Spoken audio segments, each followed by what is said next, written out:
Motora. Muy bien. Aunque no lo crean, hemos hablado de lesión de vía motora todo el curso, varias veces. ¿Por qué? Porque, pues, ¿dónde empieza la vía motora? En la corteza. ¿Y dónde acaba? Justamente ya en el efector, en la placa. Pero esto se refiere a toda lesión que pueda haber en todo el camino de la vía motora del movimiento voluntario. ¿Y quién se encarga del movimiento voluntario? Sí, efectivamente, el sistema piramidal, el que ya hemos hablado en múltiples ocasiones. Entonces, rápidamente, para hacer un recordatorio, tenemos nuestra corteza, ¿sí? Tu ganglio basal,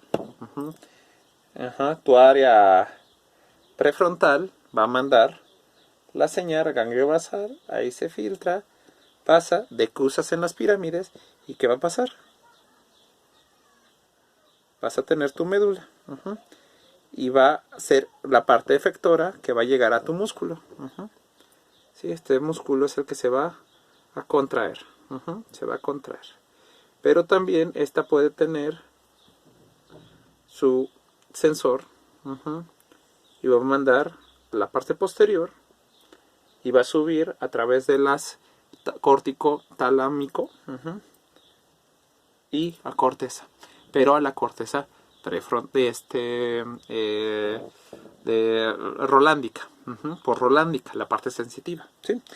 Entonces, todo daño a toda esta vía puede generar alteración a la vía motora, desde que secciones un nervio, sección medular, algo aquí a nivel de corteza. ¿Cuál es el ejemplo clásico de la lesión de vía motora más común? Bueno, y que tiene todos los datos de afectación a la vía piramidal. Pues el evento vascular cerebral. ¿Por qué? Porque puede ser un sangrado en esta zona y ya tienes todo un síndrome piramidal completo. Sí, pero no nada más eso. Puede ser una esclerosis múltiple, un absceso, un balazo, una malformación vascular que esté comprimiendo, un tumor.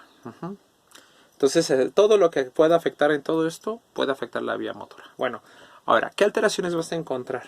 Bueno, vas a encontrar alteraciones en la fuerza, en los reflejos, datos de liberación piramidal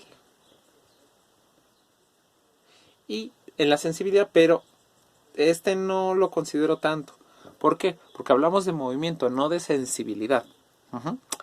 Entonces, ¿cuál es tu trabajo cuando piensas en lesión de vía motora? Pues saber en dónde está el daño. Ejemplo, el clásico ejemplo de liberación piramidal va a ser lo que es primera y segunda motoneurona. Entonces, ¿qué va a pasar con la fuerza? Va a estar disminuida. ¿Qué va a pasar con los reflejos? Generalmente al principio están aumentados. ¿Por qué? Porque recuerda que los reflejos están dados por la médula, principalmente. Pero el haz reflejo. Pero la modulación de esto depende de la corteza. Por lo tanto, como no hay control, no hay inhibición, cuando se hace el reflejo puede que esté hiperrefléctico. Ahora, datos de liberación piramidal. Si no hay control de acá, va a haber liberación piramidal. ¿Cuáles son los ejemplos de liberación piramidal? Pues el más famoso de todos, pues el Babinski, ¿no? Haces un estímulo así que vas a tener una hiperextensión magnífica del dedo pulgar. Eso en la planta, pero también puede ser en la orilla del pie, en la espinilla o aplastando los gastronemios. Shadow, Gordon, Oppenheim. Entonces, pueden ser esas variaciones. En las manos, pues tenemos el equivalente, que sería ¿cuál? El Hoffman. Esto es lo normal, que no pase nada, pero si es Hoffman positivo, si tuviera un daño a nivel cortical, entonces si veo la fuerza, que ya lo vimos, reflejos, ya lo vimos, y encuentras datos de liberación piramidal, tiene un síndrome piramidal. Ahora,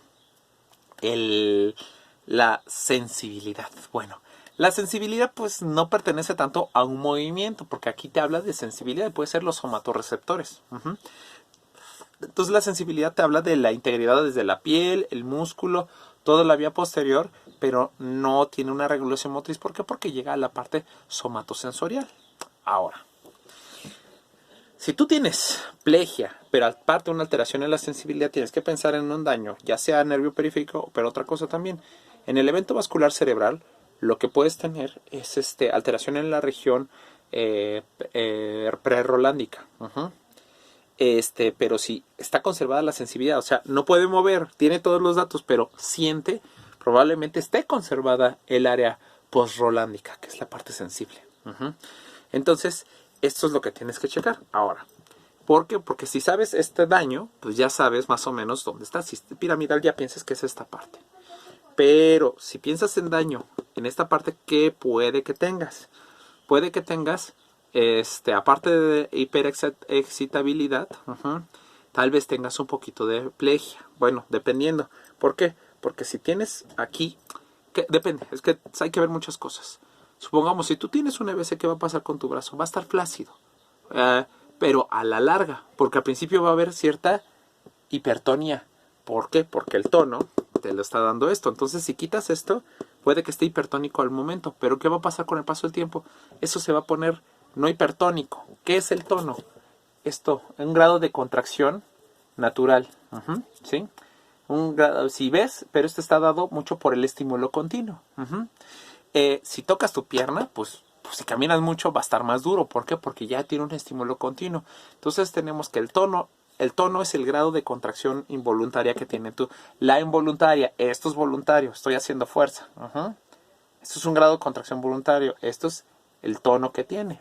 Pero si tocas tu pierna, si caminas mucho, va a estar más tonificado. ¿Por qué? Porque está estimulado continuamente y el haz se está retroalimentando continuamente.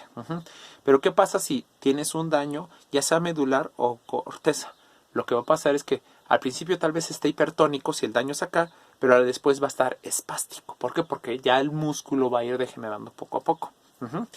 Entonces, supongamos, ¿cuál es el ejemplo clásico de daño a motoneurona inferior? Sería, supongamos, un proceso inflamatorio de médula después de una punción lumbar.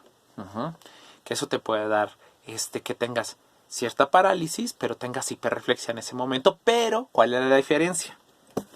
No hay liberación piramidal. ¿Por qué?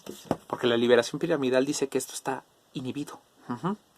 Si esto tal vez está hiperrefléctico, pero la fuerza disminuida, pero que no hay liberación piramidal. Esa es la gran diferencia entre primera y segunda motoneurona, a menos que la vía ascendente esté dañada y por lo tanto no haya tanta información. Por eso también conviene checar ¿qué? Sensibilidad. Aunque no es parte la más esencial, siempre conviene saber dónde está el daño. Ahora, ¿cuál es la diferencia entre este daño y el daño medular hacia abajo? Que el sensorio te da focalización a un lado. Pero la lesión medular te va a dar ¿qué? Nivel. La afectación va a ser no de un lado, sino más bien dicho a un nivel del cuerpo. Tanto en lo que se llama el dermatomo como el miotomo. Que es el dermatomo, es el que te da la sensibilidad, y el miotomo es lo que te da la inervación muscular, que están en diferentes partes. Y es el clásico ejemplo que tú ves en todos los consultorios, que está un hombre de frente y espaldas y las líneas, donde vas a ver un dermatomo y un miotomo. Eso te orienta mucho a que si tiene plegia en paciente, puede que sea un daño medular y no necesariamente a nivel central. Muy bien, así le hacemos.